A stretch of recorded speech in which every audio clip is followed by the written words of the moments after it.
Shalom saudara, selamat pagi, selamat beribadah di rumah masing-masing. Hari ini kita merayakan hari Pantekosta. Salam Pantekosta. Bagi kita, Pantekosta adalah pencurahan kuasa Roh Kudus. 10 hari setelah Yesus naik ke surga atau hari ke-50. Nah, tema kita pagi ini adalah kuasa yang mengubahkan. Apa yang Yesus pesankan kepada murid-murid sebelum dia naik ke surga, saya bacakan di dalam Kisah Para Rasul pasal pertama, ayat yang keempat sampai ayat yang kelima. Demikian firman Tuhan.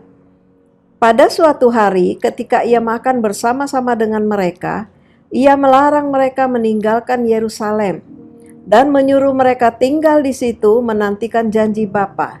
Yang demikian katanya, telah kamu dengar daripadaku, sebab Yohanes membaptis dengan air, tetapi tidak lama lagi kamu akan dibaptis dengan Roh Kudus. Puji Tuhan, pesan Yesus kepada murid-muridnya adalah jangan tinggalkan Yerusalem. Yesus menyuruh mereka menantikan janji Bapa, bahwa mereka akan dibaptis dengan Roh Kudus. Jadi jangan tinggalkan Yerusalem. Apa arti Yerusalem? Yerusalem mempunyai banyak arti. Dan Yerusalem adalah kota suci, kota kudus, kota setia, kota kebenaran, dan kota keadilan, dan beberapa arti lainnya. Tetapi ini menjadi penting bagi murid-murid adalah untuk kembali ke Yerusalem dan menantikan janji Bapa. Lalu di dalam pasal yang pertama tadi, ayat yang ke-12 saya bacakan, maka kembalilah rasul-rasul itu ke Yerusalem dari bukit yang disebut Bukit Zaitun, yang hanya seperjalanan sabat jauhnya dari Yerusalem. Setelah mereka tiba di kota, naiklah mereka ke ruang atas tempat mereka menumpang. Lalu disebutkan nama-nama mereka, Petrus, Yohanes, Yakobus, dan seterusnya. Nah saudara, mereka naik ke lantai yang di atas atau kalau zaman dulu disebutkan loteng Yerusalem, di loteng di Yerusalem. Mereka naik ke situ. Naik ke atas artinya mereka meninggalkan hal-hal yang di bawah, hal-hal yang di bumi, hal-hal yang di duniawi. Mereka tinggalkan hal-hal duniawi dan mereka bersatu. Dalam ayat yang ke-14 mereka bertekun, bersatu, bersahati dan berdoa bersama-sama. Itu yang mereka lakukan. 10 hari mereka menantikan janji Bapa. 10 adalah angka penghukuman. Jadi mereka menghukum diri mereka. Mereka membawa diri mereka untuk ada di loteng Yerusalem itu. Dan bersahati, bertekun dan berdoa. Lalu ayat 15 dan seterusnya, kita mendapatkan satu murid pengganti Yudas. Nah, jadi mereka menjadi 12 orang. Nah, saudara, 10 hari itu mereka bertekun. Di ruang atas itu, di loteng Yerusalem, adalah sebuah ruangan yang sederhana. Tidak ada hal-hal yang istimewa di ruang itu. Ruangan yang sangat sederhana. Hanya ada tempat duduk di mana mereka duduk-duduk. Mereka bisa duduk dengan tenang, bersekutu dengan Tuhan setiap hari. Lalu di dalam ayat yang pasal yang kedua ayat yang ke-1, pasal yang kedua ayat yang ke-1, dikatakan ketika tiba hari Pantekosta, semua orang percaya berkumpul di satu tempat. Kira-kira ada 120 orang yang berkumpul pada waktu itu. Tiba-tiba, ayat yang kedua, tiba-tiba turunlah dari langit suatu bunyi seperti tiupan angin keras memenuhi seluruh rumah di mana mereka duduk. Jadi pasal yang kedua adalah pencurahan Roh Kudus. Pada hari Pantekosta, ketika itu dikatakan yang pertama adalah seperti tiupan angin keras memenuhi rumah. Lalu yang berikutnya adalah tampaklah kepada mereka lidah-lidah seperti nyala api, bertebaran dan hinggap pada mereka masing-masing. Dan yang ketiga ayat keempat, penuhlah mereka dengan Roh Kudus dan mulai berkata-kata dalam bahasa-bahasa lain. Ya. Kita perhatikan di sini kata tiba-tiba. Ya. Ketika mereka berkumpul pada hari Pantekosta, tiba-tiba turunlah suatu bunyi seperti tiupan angin. Nah, saudara, tidak ada rekayasa di sini ya. Tidak ada rekayasa, tidak ada hal yang memang disiapkan sebelumnya. Tetapi tiba-tiba ya. Tiba-tiba bunyi tiupan angin yang keras. Lalu kelihatan lidah-lidah api. Lalu mereka semua berbahasa dalam bahasa-bahasa lain. Berkata-kata dalam bahasa lain. Nah, kita lihat di sini hal yang supranatural ya terjadi. Janji Bapa itu digenapi dalam setiap kehidupan mereka. Lebih kurang 120 orang yang berkumpul ini. Ya, mereka semua dipenuhkan dengan kuasa Roh Kudus. Tadi saya katakan ini adalah ruangan yang sederhana. Tidak ada paduan suara. Ya. Tidak ada bunyi denting piano. Tidak ada bunyi petik gitar. Tidak ada suara musik. Ya. Tidak ada musik, saudara. Tidak ada pendeta yang mengatur, ya. Tetapi mereka semua dijamah oleh Tuhan dan dipenuhkan dengan kuasa Roh Kudus, ya. Kita melihat janji Bapa digenapi dalam kehidupan mereka. Sesuatu hal yang luar biasa yang terjadi. Ya. Tidak ada pembisik. Tidak ada yang berkata kepada mereka, ayo ikuti saya. Ayo ikuti kata-kata saya. Tidak ada. Ya. Tidak ada orang yang berdiri di belakang mereka. Menangkap mereka kalau tiba-tiba mereka jatuh. Tidak ada. Ya. Semua berada di bawah kuasa Tuhan. Dan hari itu mereka dipenuhkan dengan kuasa Roh Kudus. Ya. Kuasa itu bekerja luar biasa. Sehingga dikatakan seluruh penduduk itu, ya, orang-orang Yahudi yang diam di Yerusalem itu, mereka datang, mereka bingung, ya. Ada apa yang terjadi? Kalau saudara baca ayat-ayat selanjutnya, dan saya harapkan saudara suka membaca Alkitab. Ya, kita akan melihat hal-hal ini di dalam kitab Kisah Para Rasul, ya. Berkerumunlah orang banyak itu, ya. Mereka bingung apa yang terjadi. Walaupun ada juga sebagian dari mereka berkata, menyindir, mereka sedang mabuk. Ya. Tetapi inilah yang terjadi di loteng Yerusalem. Nah, lalu pasal yang selanjutnya kita melihat di situ bahwa Petrus yang sudah dipulihkan, Petrus bangkit dan berdiri. Ya. Lalu Petrus mulai berkhotbah. Petrus mulai menyampaikan kebenaran firman Tuhan. Ya. Dia menceritakan tentang Yesus, pelayanannya, ya, dan dia menceritakan juga bahwa Yesus adalah yang kamu salibkan. Lalu apa yang terjadi, saudara? Khotbah Petrus yang pertama kali, ya, membuat 3.000 orang bertobat. Kuasa Allah yang dahsyat yang memenuhi Petrus. Dia berkhotbah panjang lebar, tetapi orang yang mendengarkan itu dengan setia, mereka tetap mendengarkan apa yang dikatakan oleh Petrus. Puji Tuhan, Petrus yang sudah dipenuhkan Roh Kudus, diubahkan menjadi seorang yang berani, dari seorang nelayan menjadi pengkhotbah. Dia menjadi berani, dia bangkit berdiri dan berkata-kata, berkhotbah panjang lebar seperti yang tadi saya katakan. Karena apa? Karena Roh Kudus mengubah hidupnya. Dari penjala ikan menjadi penjala manusia. Seperti yang Yesus katakan kepada Petrus, engkau akan menjadi penjala manusia. Nah, saudara, tidak ada hal yang mustahil bagi Tuhan, ya. Roh Kudus bisa memenuhi kehidupan kita.